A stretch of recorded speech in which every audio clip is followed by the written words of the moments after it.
Bonjour à toutes et tous, dans l'épisode d'aujourd'hui nous allons nous amuser à faire un top 10 des plus grands souverains et chefs d'État français de l'histoire. Tout d'abord, posons un cadre pour ce qui est de la plage historique que je vais prendre. J'ai décidé de faire commencer l'histoire de France, on va dire, au sacre de Clovis. Pour ce qui est des critères, je mettrai une note sur 10 dans 3 domaines différents pour en faire une moyenne afin d'avoir un classement à peu près précis. Donc ces 3 domaines sont les militaires, avec les victoires et ou exploits, l'administratif et l'économique, avec la gestion du territoire et des éventuelles réformes, ainsi que la prospérité du royaume qui rentre en compte, et enfin le terrain diplomatique. Le souverain a-t-il renforcé la position de la France grâce à d'habiles coups diplomatiques, ou a-t-il su limiter la casse dans des contextes peu favorables? Avant de commencer, je vous invite aussi à participer, si vous voulez, dans l'espace commentaire. N'oubliez pas que ce top est complètement subjectif, je le fais avec les personnages que j'ai choisis et que j'estime être dignes, on va dire, de figurer dans ce top 10. Donc j'ai hâte de lire vos avis, et pour les plus motivés, évidemment, vous pouvez même me faire votre propre top 10 avec le même système de notation en commentaire pour que ce soit à peu près cohérent avec ce que je vous ai présenté. On va tout de suite commencer, parce qu'on va prendre un petit peu de temps pour chacun. Alors c'est parti avec le numéro 10. Et oui, certains seront peut-être déçus de le voir apparaître si tôt dans le classement, mais soyons honnêtes, beaucoup de ces coups d'éclat ont malheureusement été contrebalancés. On va voir tout ça. En quelques années, de Rome à Hambourg, au fur et à mesure des annexions des territoires, des millions de sujets sont devenus français. La France s'est agrandie, grâce à ses succès militaires, jusqu'à constituer sous Napoléon un empire de près de 130 départements. Côté de ça, les historiens militaires se sont penchés avec passion sur le système de guerre napoléonien. Prenons pour exemple le général prussien Karl von Clausewitz, qui tenait Napoléon pour un dieu de la guerre. Aucun grand capitaine n'a été autant étudié que lui. Les plus grands noms de la pensée militaire ont cherché la formule et le secret de ces innombrables victoires. Malheureusement, à la fin de son règne, quasiment tout ce qui aura pu être conquis ou acquis fut perdu. Malgré tout, ses exploits restent bien sûr incomparables. Pour toutes ces raisons, j'ai décidé tout de même de lui attribuer l'excellente note de 8 sur 10 du fait de la prospérité de ses actions et de ses exploits. En ce qui concerne le domaine administratif et économique, on va tout d'abord pouvoir voir que Napoléon a créé, surtout pendant le consulat, des organismes nécessaires à un État centralisé. Des administrations, des préfectures, des municipalités, ainsi que Conseil d'État, Cour des comptes, corps législatif et Sénat, code civil avec tribunaux hiérarchisés, Banque de France et Institut de France. On peut également se pencher sur l'agriculture. Tout au long de son règne, Napoléon a favorisé cette branche de l'économie qui avait beaucoup souffert de la Révolution. De nouvelles techniques furent trouvées, et les agriculteurs mirent à contribution la grande fertilité du sol français. Tout ce bon travail, ajouté au climat dans l'ensemble favorable, ont redonné de l'éclat à l'agriculture française. Résultat, la production agricole a augmenté de 48% de 1789 à 1815. La stabilité politique française acquise en 1799 a redonné un gain d'optimisme en ce qui concerne le commerce. La paix d'Amiens en 1802 a vu le point le plus haut dans les échanges européens depuis plus de 20 ans. Mais le blocus continental, ordonné en 1806 par Napoléon pour affaiblir l'Angleterre économiquement, a aussi, comble de malchance, affaibli le commerce français, et des villes comme Nantes, Bordeaux, Lille ou Marseille ont énormément souffert. Le nombre de bateaux de la marine marchande française est tombé au plus bas en 1814, avec 179 navires pour tout un pays, contre 2000 en 1800. Les bénéfices annuels sont passés de 82 millions de francs en 1805 à 2 millions en 1812, pour finir négatif de 3 millions en 1814. La dette du pays, de l'Ancien Régime, résorbée tant bien que mal pendant l'Empire, est en 1815 de 600 millions de francs.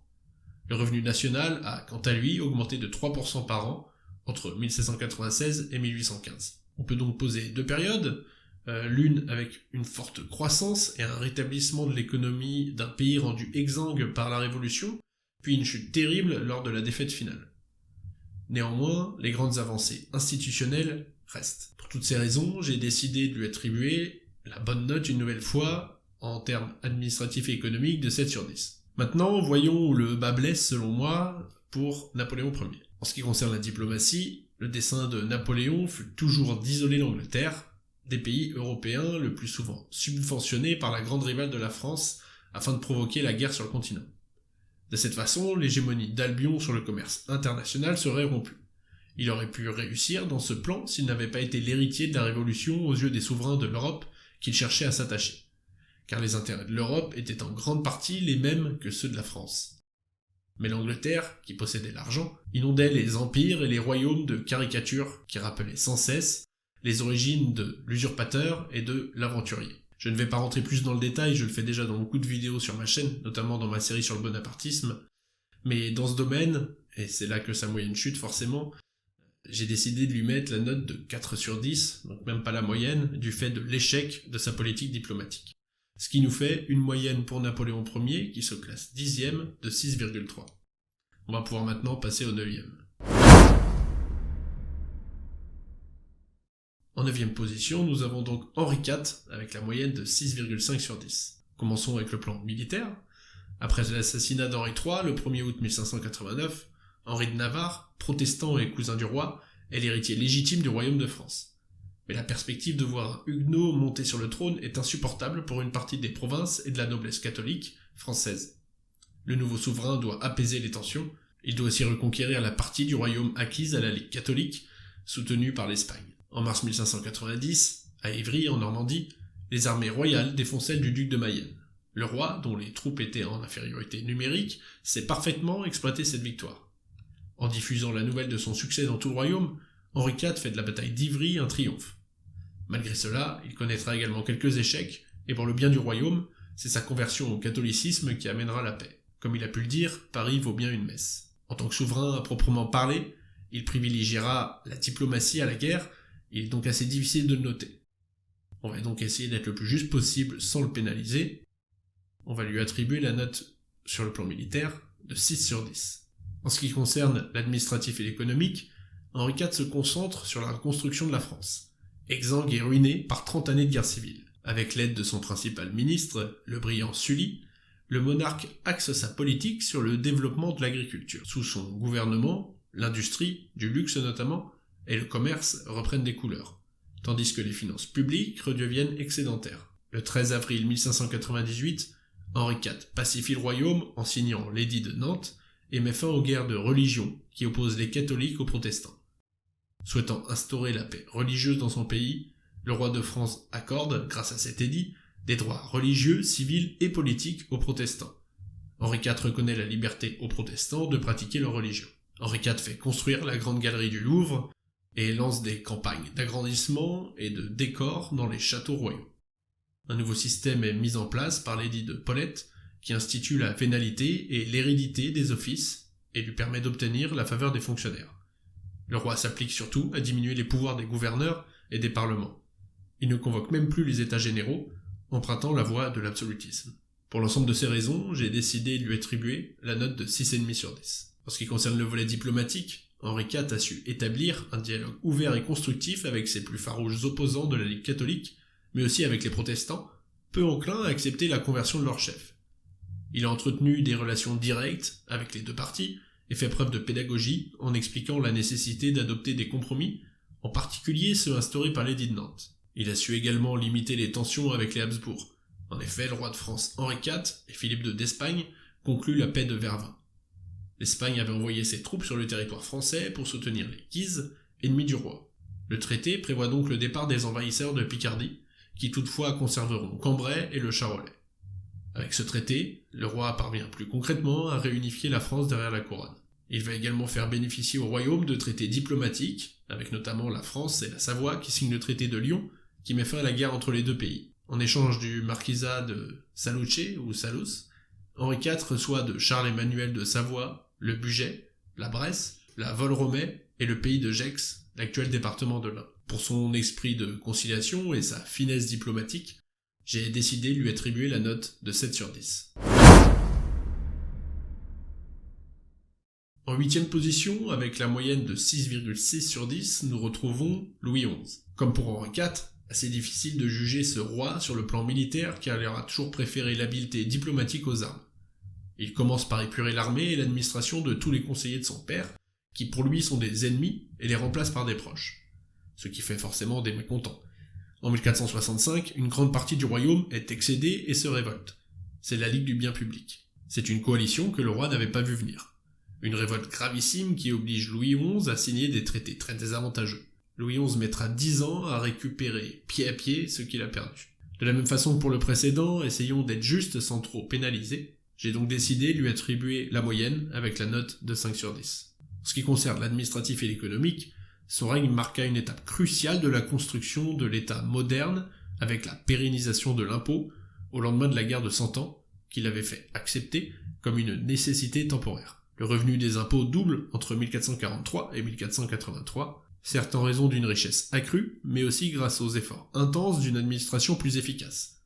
Par ailleurs, Louis XI décide de faire rédiger les coutumes afin de les uniformiser dans l'ensemble du royaume. Le règne de Louis XI coïncide avec un contexte économique favorable dont le roi entend bien profiter.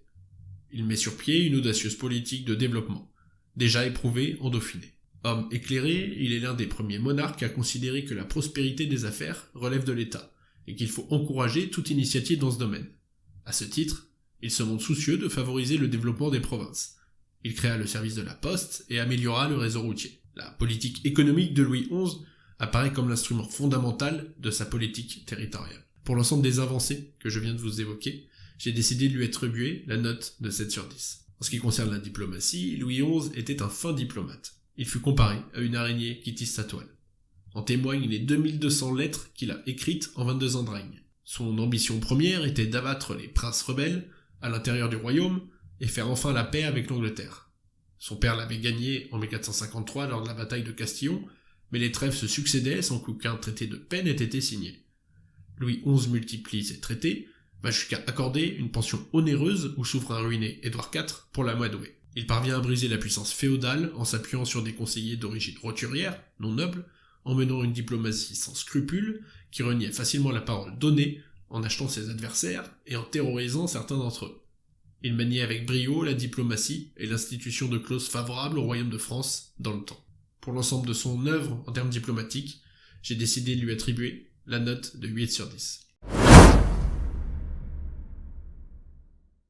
Tout comme Napoléon Ier, certains vont peut-être être déçus de voir Louis XIV, le roi soleil, aussi haut dans le classement. Effectivement, Louis XIV est donc 7ème, avec la moyenne de 6,6 sur 10, comme son prédécesseur. Louis XIV a beaucoup été critiqué pour ses nombreuses guerres.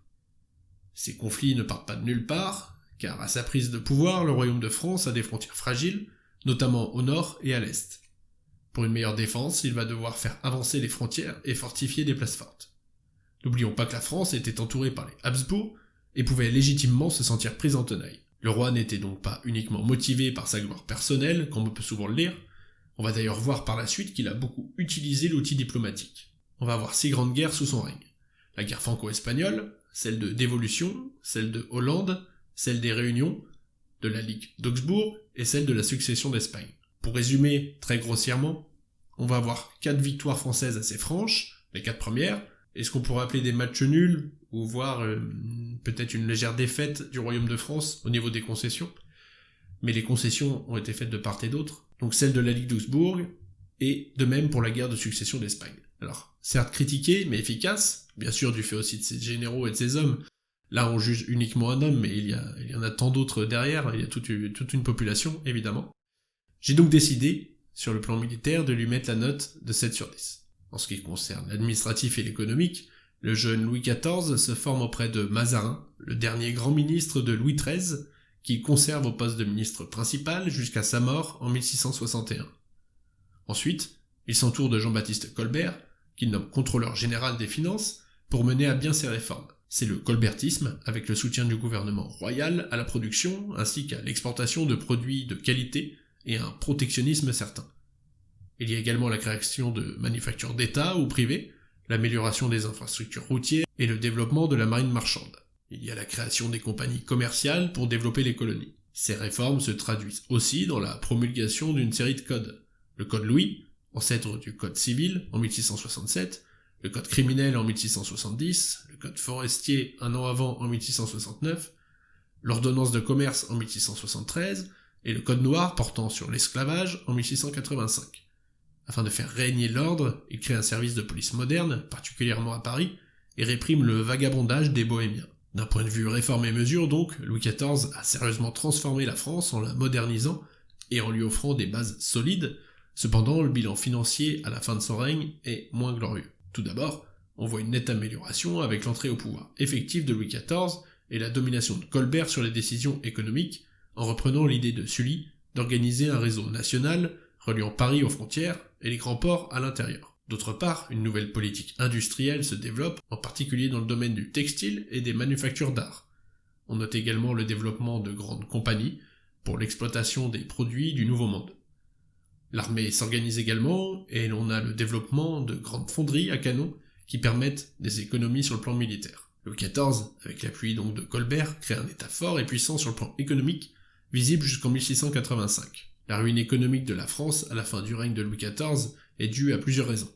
Dans un premier temps, la révocation de l'édit de Nantes en 1685 a pour conséquence le départ de plus de 200 000 huguenots et une grande perte économique, puisque ces derniers appartiennent, pour beaucoup, à une catégorie de population ayant un rôle dans le commerce et l'industrie.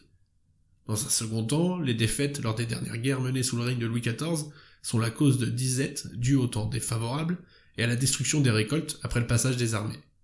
Enfin, les dépenses occasionnées par les nombreux travaux du château de Versailles pèsent sur le poids économique de la France à la fin de son règne. On note certains bilans mitigés, mais l'évolution de la France sous Louis XIV l'a propulsée en tant que superpuissance de par ses infrastructures et son organisation territoriale. Pour l'ensemble de son œuvre, j'ai donc décidé de lui mettre un 7 sur 10. Voyons enfin le plan diplomatique.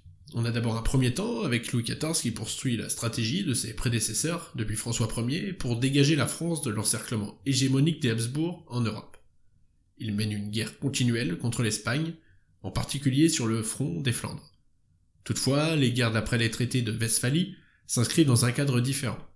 La France est alors perçue comme une menace par les autres pays et doit faire face à deux puissances montantes, l'Angleterre protestante et les Habsbourg d'Autriche. La politique étrangère est un domaine où le monarque s'implique personnellement. Un de ses premiers objectifs est de protéger le territoire national, le précaré de Vauban. Pour mener cette politique, le roi s'entoure de collaborateurs de talent, tels Hugues de Lionne ou Jean-Baptiste Colbert de Torcy, fils du dénommé Colbert. Il s'intéresse également aux colonies françaises en Amérique, sans négliger l'Asie et l'Afrique.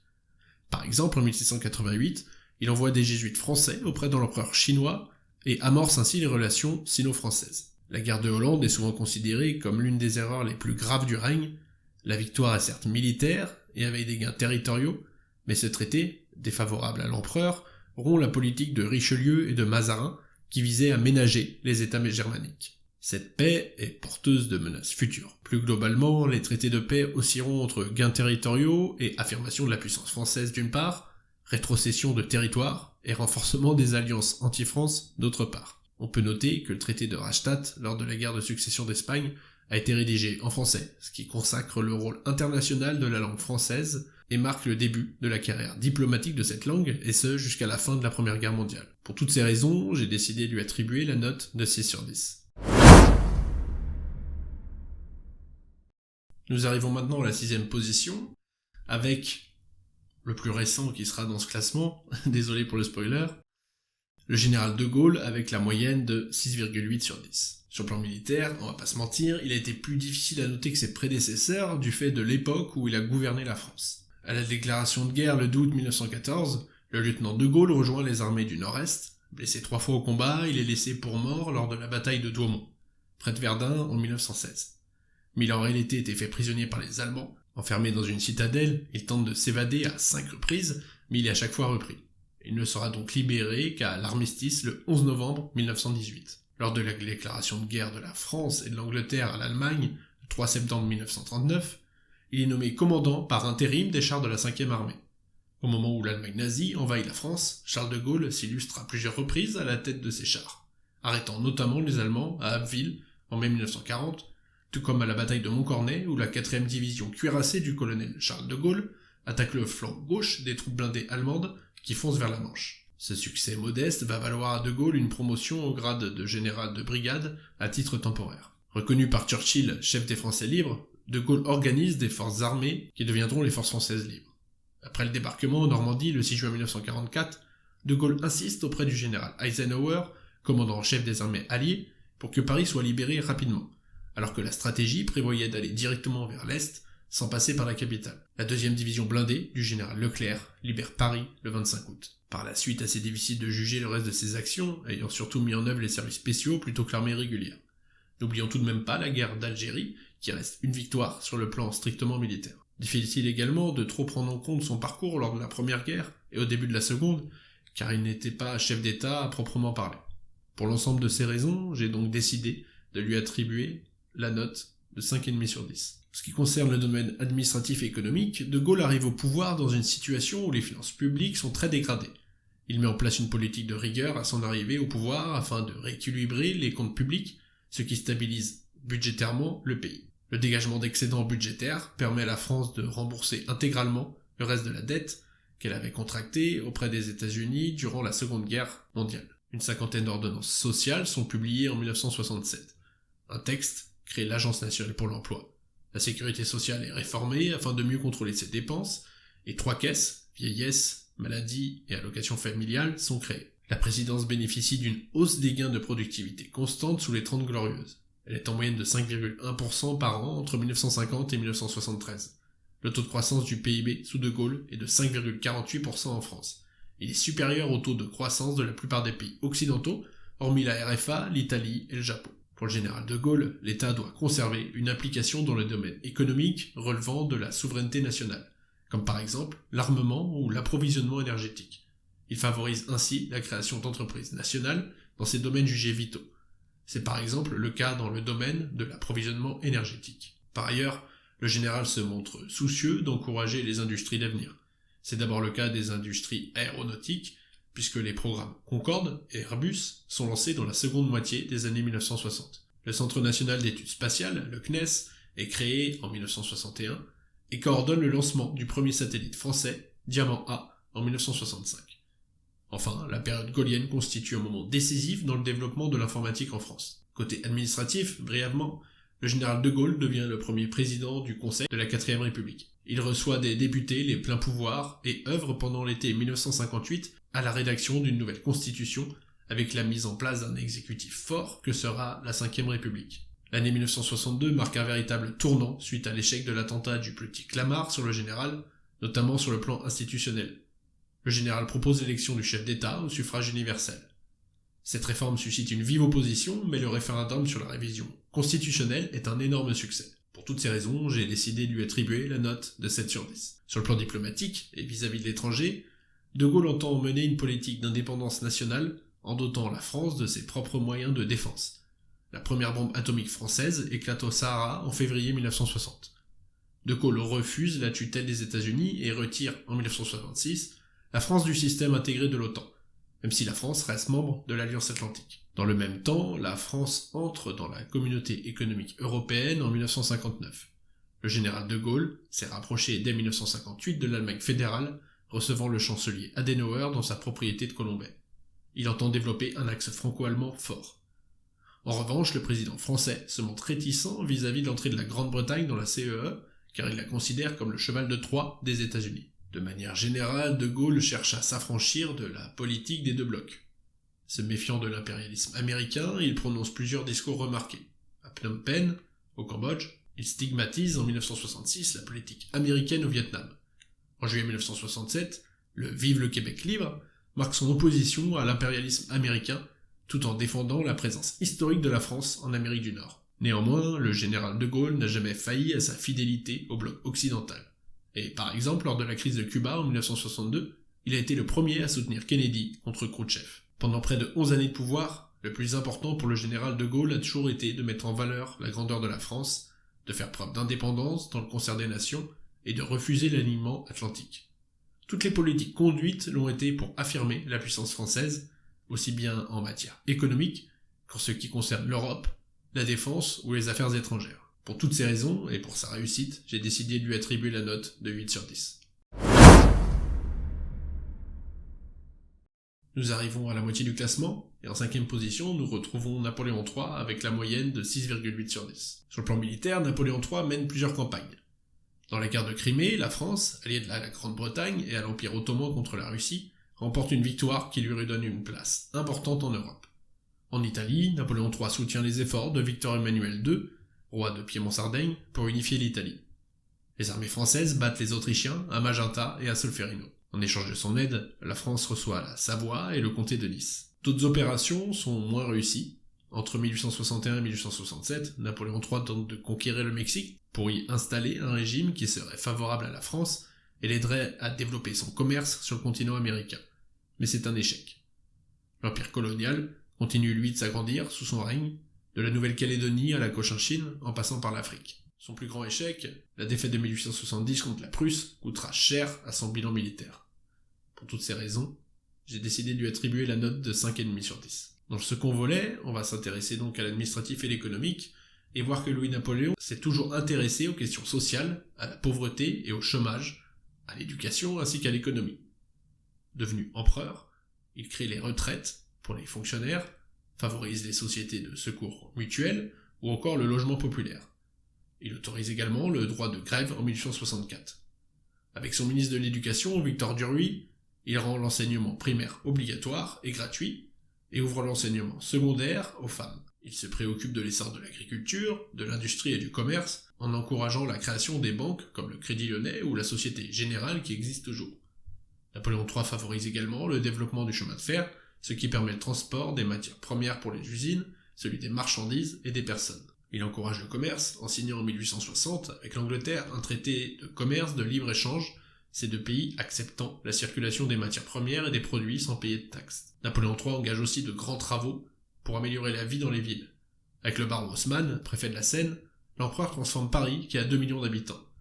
De grands boulevards sont percés, de somptueux immeubles sont construits, tous sur le même modèle. Il souhaite ainsi que des logements soient construits pour les ouvriers et leurs familles, et des jardins publics ouverts à tous. Alors l'Empire, ça n'aura certes pas été la paix, mais ça aurait été un règne d'avancée dans de nombreux domaines pour la France. Napoléon III récolte donc l'excellente note de 9 sur 10. Sur le plan diplomatique, il y a d'ailleurs un épisode qui va bientôt voir le jour dans ma série sur le bonapartisme, donc ici on va faire un bref résumé. On va voir que la diplomatie de Napoléon III elle est complexe, à l'image du personnage Tocqueville, qui est son ministre des Affaires étrangères lorsqu'il est encore président de la République en 1849, écrit sur lui. Les paroles qu'on lui adresse sont comme des pierres qu'on jette dans un puits. On en entend le bruit, mais on ne sait jamais ce qu'elles deviennent. Quelques années plus tard, l'ambassadeur d'Autriche à Paris, Alexander von Hübner, le décrit comme rusé et naïf, sincère, parfois par calcul, impénétrable quand il le veut, conspirateur toujours. Bismarck, lui-même ambassadeur de Prusse en France avant de prendre la tête du gouvernement à Berlin, le qualifie de sphinx pour traduire la difficulté à saisir ses desseins derrière son visage impénétrable, son attitude impassible et ses paroles laconiques. Pour résumer ses hauts et ses bas, on peut déjà avoir la guerre de Crimée, où la France de Napoléon III est la grande bénéficiaire de cette guerre. Elle a fait d'abord une démonstration de force militaire, puis une autre de modération diplomatique, en ne demandant rien pour elle-même et en se posant en championne du concert européen, dans le cadre d'un nouveau multilatéralisme très moderne dont elle devient la promotrice. Le souverain se montrera décisif dans l'arbitrage entre le roi de Prusse et l'un de ses sujets, en Italie et en Roumanie également. Lors du congrès de Paris, il a réussi à faire accepter par l'Empire ottoman, qui lui est redevable, le principe de l'autonomie de la Serbie, du Monténégro et des principautés roumaines de Moldavie et de Valachie. Un prince habillé par lui, Alexandru Ioan Cuza, prend la tête de ces deux principautés avant de les unifier, avec le soutien français, au sein du royaume de Roumanie. En insistant pour que le Piémont entre de la coalition contre la Russie lors de la guerre de Crimée, Napoléon III réussit aussi à faire poser en son nom le principe de l'indépendance de l'Italie vis-à-vis de l'Autriche. Les bas maintenant, où nous retiendrons les fiascos diplomatiques de sa campagne au Mexique et celui final face à la Prusse, avec notamment la dépêche d'Ems et la politique des pourboires déjà évoquée sur la chaîne. Pour toutes ces raisons, j'ai décidé de lui attribuer la note de 6 sur 10. Nous arrivons au pied du podium avec Philippe Auguste, qui a une moyenne de 7,1 sur 10. Les premières années du règne de Philippe Auguste ne sont pas de tout repos. Les rivalités sont nombreuses entre le roi de France et les autres seigneurs. Dès 1181, il se brouille avec le comte de Flandre, Philippe d'Alsace, et prend les armes en 1186 contre les puissants Plantagenets qui règnent sur l'Anjou, la Normandie, le Vexin et l'Aquitaine. Toutes ces rivalités sont temporairement arrêtées en 1187 lorsque le pape Grégoire lance un appel à la croisade après la prise de Jérusalem par Saladin. Il remportera, avec les croisés, le siège de Saint-Jean d'Acre en 1191. Philippe profite du conflit de succession anglais suite à la mort de Richard Cœur de Lion pour envahir la Normandie, puis la vallée de la Loire jusqu'à Chinon.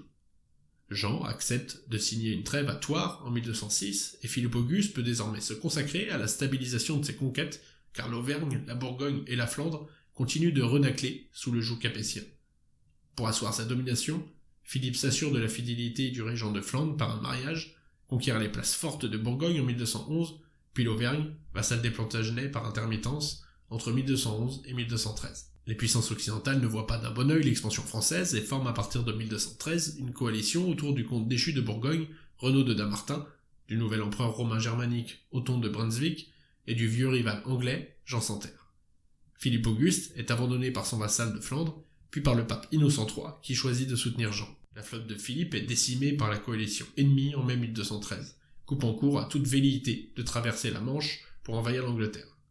Cloué au sol, Philippe et son fils Louis se contentent donc de ravager les comtés de Boulogne et de Flandre. Jean sans Terre, lui, débarque à La Rochelle en février 1214 et remonte jusqu'à la vallée de la Loire, mais il est mis en déroute par Louis le 2 juillet. Tandis que le fils est occupé à se battre contre les Anglais, près d'Angers, le père voit approcher la coalition conduite par Othon au nord du royaume. En infériorité numérique, Philippe fait mine de se replier sur l'île pour attirer ses adversaires sur le pont de la Marque, à Bouvines.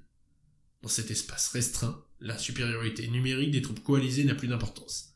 L'armée française écrase l'infanterie allemande, de même que les Saxons, Flamands, Hollandais et Anglais, et très vite, la débandade est générale. Othon prend la fuite, Renaud de Dampmartin et le comte de Flandre sont faits prisonniers.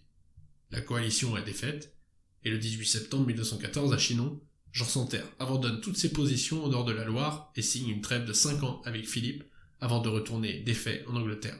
C'est une victoire éclatante pour Philippe Auguste qui agrandit considérablement le domaine royal. Pour toutes ces raisons, j'ai décidé de lui donner la très bonne note de 8 sur 10. Le pouvoir royal est renforcé par de nouveaux modes d'administration du territoire, plus fortes et centralisées, ainsi que par l'érection de nombreux châteaux et fortifications. Surtout, Philippe Auguste met en place une justice d'appel directe appuyée sur la création d'un corps d'officiers royaux, appelés baillis, au nord et sénéchaux au sud. Il multiplie les rentrées d'impôts, notamment en vendant des chartes de franchise et en émancipant les serfs contre espèces. Le roi ne manque pas d'embellir sa capitale Paris et l'entoure d'une première ligne de fortification, l'enceinte Philippe Auguste. À partir de Philippe Auguste donc, le roi rend la justice au Parlement, dont il avait exclu les grands seigneurs trop turbulents.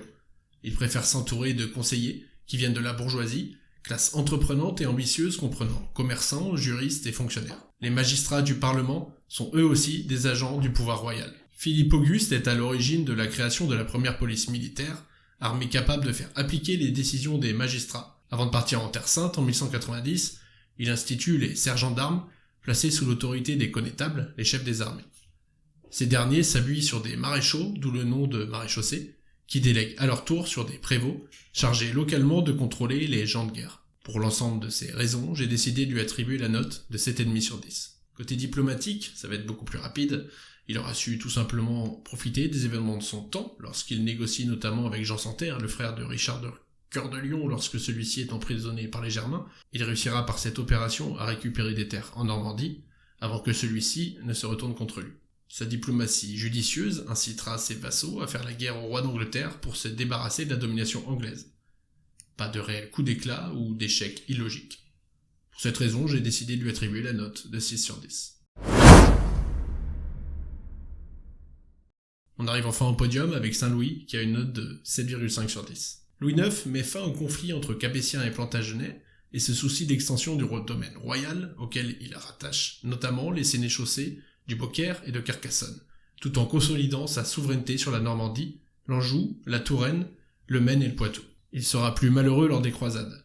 Il entreprit la 7e croisade en Égypte et prit Damiette en 1249. Bien que vainqueur à la bataille de Mansoura, le 8 février 1250 sur les Mamelouks, il y fut fait prisonnier. Libéré contre rançon, il passa 4 années en Syrie. Il mourut lors de la peste, lors de la 8e croisade. Sur le plan militaire, j'ai décidé de lui attribuer la note de 6 sur 10. En ce qui concerne le domaine administratif et économique, il mène un règne inspiré des valeurs du christianisme qui contribuent à fonder l'idée que les pouvoirs spirituels et politiques peuvent être incarnés par un seul homme. Il atténue les excès de la féodalité au profit de la notion de bien commun et développe la justice royale où le souverain apparaît comme le justicier suprême. De cette manière, il fait progressivement passer la France d'une monarchie féodale à une monarchie moderne, ne reposant plus seulement sur des rapports personnels du roi avec ses vassaux, mais sur ceux du roi en tant que chef de l'État avec ses sujets. Louis IX est effectivement un roi réformateur qui veut léguer un royaume dont les sujets seront soumis à un pouvoir juste. Il renouvelle la quarantaine le roi, ordonne la présomption d'innocence, atténue l'usage de la torture, interdit l'ordalie et la vengeance privée, et ainsi la supplication, consistant à pouvoir faire appel au roi pour l'amendement d'un jugement. Il établit également dans le royaume d'une monnaie unique, et se fait l'instigateur des institutions qui deviendront le Parlement et la Cour des comptes. J'ai décidé dans ces deux domaines donc de lui attribuer la note de 7,5 sur 10. Sur le plan diplomatique, on va également être très court ici, car le constat est assez limpide. Sa réputation dépassant les frontières du royaume, son arbitrage est parallèlement sollicité par les différentes monarchies d'Europe. Son prestige fait de lui le recours préféré des adversaires en quête d'arbitrage, et son action va s'étendre dans toute la chrétienté, dont il deviendra le pacificateur. La mesure de ses demandes lors des traités victorieux sont également à mettre à son crédit. Dans ce domaine, il récolte la note de 9 sur 10. En deuxième position, nous retrouvons un roi assez méconnu, avec Charles V et une moyenne de 7,6 sur 10. Dans le domaine militaire, il arrive à neutraliser les grands féodaux avec le concours du capitaine breton Bertrand du Guesclin. Il reprend le combat contre les Anglais avec l'objectif de les chasser des provinces de l'ouest et du sud qui leur ont été abandonnées à Brétigny. Les Anglais multiplient à partir de Bordeaux des chevauchés, en fait des opérations de rapine. Mais celles-ci échouent face à la résistance des chefs militaires français. Le duc d'Anjou et Bertrand du Guesclin, connétable de France depuis le 2 octobre 1370. Les Français reprennent La Rochelle le 8 septembre 1372 et, dans les années suivantes, reconquièrent le Rouergue, le Quercy, le Poitou et la Saintonge. Les Anglais ne possèdent bientôt plus sur le continent que Calais et la Guyenne. Sur le plan militaire, j'ai décidé de lui attribuer la note de 7 sur 10. En ce qui concerne le plan administratif et économique, il fait face aux prétentions de la couronne anglaise et au déclin de l'autorité royale.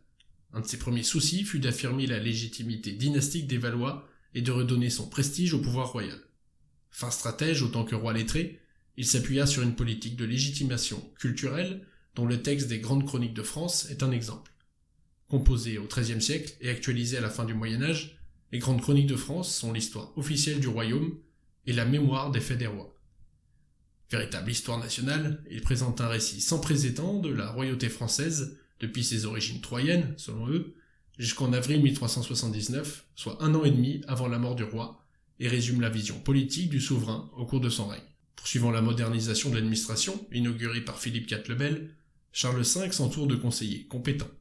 En décembre 1369, le roi rationalise les finances en distinguant les ressources ordinaires, autrement dit les revenus du domaine royal, qui procuraient jusque-là l'essentiel des revenus de la couronne, les ressources extraordinaires, autrement dit le produit des impôts, levé à titre exceptionnel après accord des États généraux. Confronté à des besoins administratifs croissants, le gouvernement va devoir faire appel de plus en plus à des impôts réguliers. Il substitue les États généraux par des assemblées de notables désignés par ses propres officiers.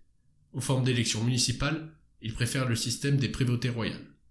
Par l'édit de Vincennes en 1374, il fixe l'âge de la majorité d'être roi à 14 ans. En cas de minorité d'âge du roi, la régence revient aux plus proches parents aînés et majeurs. Les droits du régent s'étendent à tous les actes d'administration, à l'exercice plein et entier de l'autorité royale. La garde de l'enfant roi est dévolue à sa mère. La tutelle est exercée par un conseil des parents de presque tous les officiers du palais, des membres du Parlement et de la Cour des comptes. Pendant tout son règne, il n'y aura aucune altération de la monnaie. Elle est stabilisée.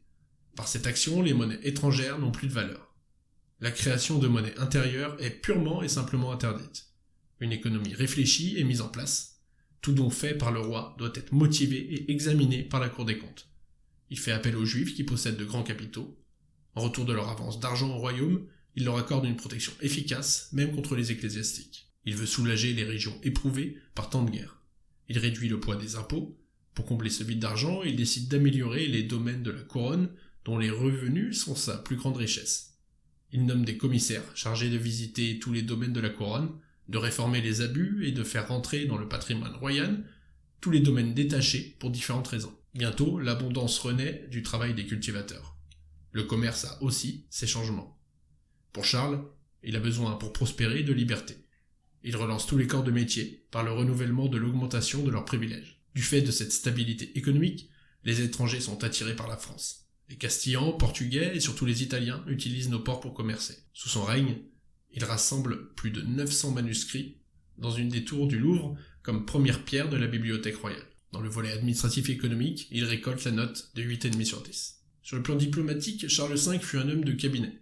Diplomate et spéculateur prudent, plus que grand capitaine, il se méfiait des coûteuses vertus militaires et prêtait volontiers l'oreille aux conseils des clercs et des universitaires. Par exemple, grâce à sa diplomatie qui visait la reconquête des terres françaises, perdues au traité de Brétigny en 1357, Charles V s'était assuré le soutien des seigneurs du Périgord et de Gascogne, dont le puissant Jean d'Armagnac, qui étaient au départ vassaux du roi d'Angleterre avant de tourner François. La guerre ayant repris, Charles V, en excellent juriste, a su mettre le droit de son côté. D'autant plus que l'habile diplomate a rallié une grande partie des Gascons dans son camp. Froissart, dans ses chroniques, rapporte ces mots révélateurs. Il dit que les barons anglais dirent à Édouard que le roi de France était un sage et excellent prince et de bon conseil. Jean de Gand, le duc de Lancastre, fils du roi Édouard, s'empourpra et lança avec mépris « Comment, ce n'est qu'un avocat ?» Lorsque le roi Charles, le cinquième, apprit ces paroles, il rit et déclara d'une voix joyeuse « Soit, si je suis un avocat, je leur bâtirai un procès dont ils regretteront la sentence. » Il aura toujours su développer une activité diplomatique intense afin d'isoler les Anglais. Dans le domaine diplomatique, il récolte la note de 7,5 sur 10. Nous arrivons enfin en première position, avec Charlemagne, et une note de 8 sur 10. Charlemagne s'applique en premier lieu à pacifier l'Italie. Pour cela, il brise le royaume qui s'est établi au nord de la péninsule, le royaume des Lombards. Après un long siège de leur capitale, Pavie, Charlemagne se fit déclarer roi des Lombards en 774. Charlemagne entra ensuite en Espagne, alors sous domination musulmane. Il le fit à l'appel du gouverneur musulman de Barcelone, en proie à une guerre fratricide avec l'émirat de Cordoue. Ce fut la première fois qu'un souverain chrétien et un chef musulman firent alliance. En 778, Charlemagne conquit la frange nord de la péninsule ibérique et la constitua en marche d'Espagne, qui donnera un jour l'Espagne moderne. Charlemagne s'étendit enfin vers l'est, réunissant tous les peuples d'origine germanique. Il jeta également les bases de nouveaux fiefs dans les territoires slaves et nordiques. Au total, au cours de son règne, il mena plus de 50 campagnes et régna sur les territoires réunissant ce qu'est actuellement la France, l'Allemagne, la Suisse, l'Autriche, le Benelux, la République tchèque, le nord de l'Espagne et de l'Italie, avec des zones d'influence allant jusqu'à la Hongrie et la Bosnie-Herzégovine contemporaine. Sur le plan militaire, Charlemagne a une note de 9,5 sur 10. En ce qui concerne l'administratif et l'économique, Charlemagne nomma plusieurs types de représentants locaux pour faire régner sa loi. Les plus nombreux étaient les compagnons. L'empire était divisé en plusieurs centaines de ces juridictions, de 200 à 600 selon les estimations. Ce terme de compagnon fut plus tard remplacé par le titre de comte. Aux marges de son vaste empire, Charlemagne créa des territoires à vocation plus militaire et censés le défendre contre les envahisseurs, les marches. L'homme placé à la tête de ces marches, et dont la charge devint héréditaire, prit ensuite le nom de marquis. Il fut donc à l'origine des comtes et des marquis. Il a donc ainsi laissé une grande trace dans la noblesse qui allait régner sur l'Europe pendant le millénaire suivant. Les comtes avaient la charge de faire respecter dans leur comté les capitulaires de Charlemagne. Les capitulaires étaient des sortes de lois édictées par le souverain et qui pouvaient toucher à tous les domaines. Charlemagne légiféra ainsi sur la monnaie, les poids, la mesure, la morale. Pour s'assurer que les comtes accomplissaient bien leur travail et résistaient à la corruption, Charlemagne envoyait des émissaires, les missi dominici, qui contrôlaient leur mission. Il organisa dans son palais d'Aix-la-Chapelle une école dont l'empereur et sa famille furent les premiers élèves et s'intéressa à tous les domaines de la connaissance. Enthousiasmé, il ordonna au clergé de tout l'Empire de copier le modèle de son école et d'ouvrir leurs classes aux enfants de toute origine sociale, ce qui lui valut le nom de père de l'école. En réalité, ses instructions sur l'éducation furent peu suivies, mais il suscita un bref retour en force des arts et des lettres, avec une nouvelle écriture, appelée la Petite Caroline, qui fait honneur à son nom, et un essor de l'enluminure, c'est la Renaissance carolingienne. En ce qui concerne l'administratif et l'économique, il récolte donc la note de 7,5 sur 10. Sur le plan diplomatique, enfin, ses conquêtes firent de l'empereur un acteur majeur et prestigieux de son temps. Ses relations avec les souverains anglais, comme Offa de Mercie, sont attestées. Autre exemple du prestige de son règne, en 798, Alphonse II de Galice vint à l'empereur et lui proposa de lutter contre l'islam. L'une des dimensions les plus impressionnantes de l'histoire de la diplomatie carolingienne sont les bonnes relations qui s'instaurèrent entre l'empire carolingien et le califat abbasside de Haroun ar-Rachid. Pourtant, elle n'avait rien de naturel. Le projet impérial, comme vu précédemment, est profondément chrétien. Charlemagne et Haroun ar-Rachid avaient en effet un ennemi commun, l'émirat omeyyade de Cordoue. Pour Charlemagne, c'est une puissance qui limite sa politique d'expansion, d'où ce pragmatisme. Il mit à profit le prestige que lui apportait son lien avec le Saint-Siège de Jérusalem pour renforcer son image d'empereur chrétien. Il fonda un monastère et un hôpital pour les pèlerins en Palestine. Surtout, Charlemagne put se poser un véritable concurrent de l'empire de Constantinople. Lorsque Charlemagne fut sacré empereur en 800, 2 ambassadeurs venus du patriarcat de Jérusalem étaient alors présents. La présence de ces 2 moines donna une portée universelle au sacre impérial de Charlemagne. Toutes les églises furent ainsi les témoins virtuels de cet avènement. Avec l'Empire byzantin, les rapports furent plus complexes. Les ambitions de Charlemagne sur l'Italie du Sud dégradèrent ses relations. Pour Byzance, cette région était de son ressort exclusif. En conséquence, Irène, l'impératrice régente, n'invita pas l'église franque au 2e concile œcuménique de Nicée en 787. Charlemagne s'immisça plusieurs fois dans les intrigues byzantines, sans succès durable probant. Et donc pour cette dernière note, pour le volet diplomatique, je lui ai donné une note de 7 sur 10. Voilà, ce top 10 est désormais terminé, j'espère que ça vous a plu. C'était une façon un petit peu moins sérieuse d'aborder l'histoire, on va dire, et de rendre ça un petit peu ludique, tout en présentant certains personnages ô combien importants dans l'histoire de notre pays, de façon assez synthétique, évidemment, parce que j'ai essayé de rester assez restreint au niveau des développements. Alors certains ont eu droit à un petit peu plus de temps que d'autres, mais c'est tout simplement parce que les autres avaient déjà eu plusieurs épisodes sur ma chaîne. Donc voilà, c'est un travail qui vient compléter un petit peu le reste de ma chaîne, et qui permet aussi de s'amuser un petit peu, donc c'est complètement subjectif comme je l'ai déjà dit, et je serais intéressé du coup d'avoir votre avis à vous, déjà sur mon top 10, et si vous voulez, comme je vous avais dit au tout début, faire votre propre top 10, et me l'envoyer en commentaire, ça peut être sympa, comme ça tout le monde peut réagir. Alors je sais pas si le nombre de caractères c'est possible, mais au moins faire un résumé en commentaire de votre propre classement. Vous n'êtes pas obligé de prendre les mêmes personnages, évidemment. Moi j'ai fait une sélection sur ce que je pensais être les plus grands dirigeants de notre histoire.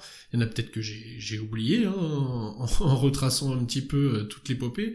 Il y en a d'autres aussi que j'ai pas pris, ou j'aurais peut-être pu en parler, mais faute de sources, ou aussi de la caractérisation du fait que ça a été un chef d'État ou un souverain.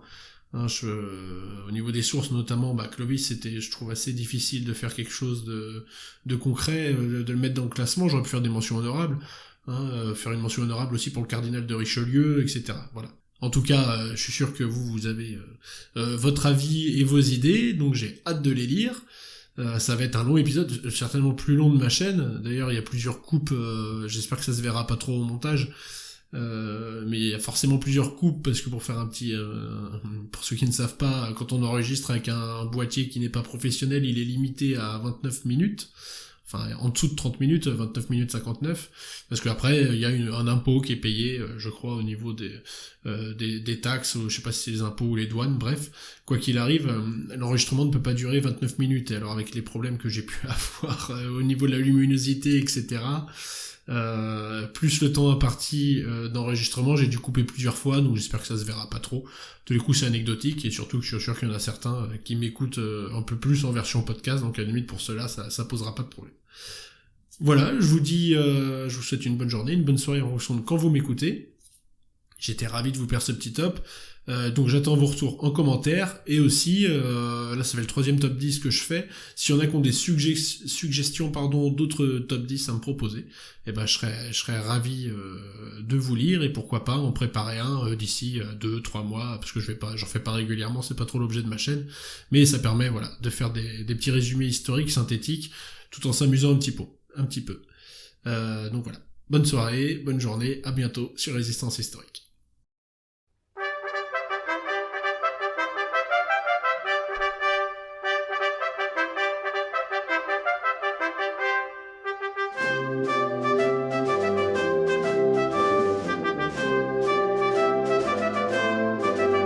J'aime l'oignon, frit à l'huile, j'aime l'oignon.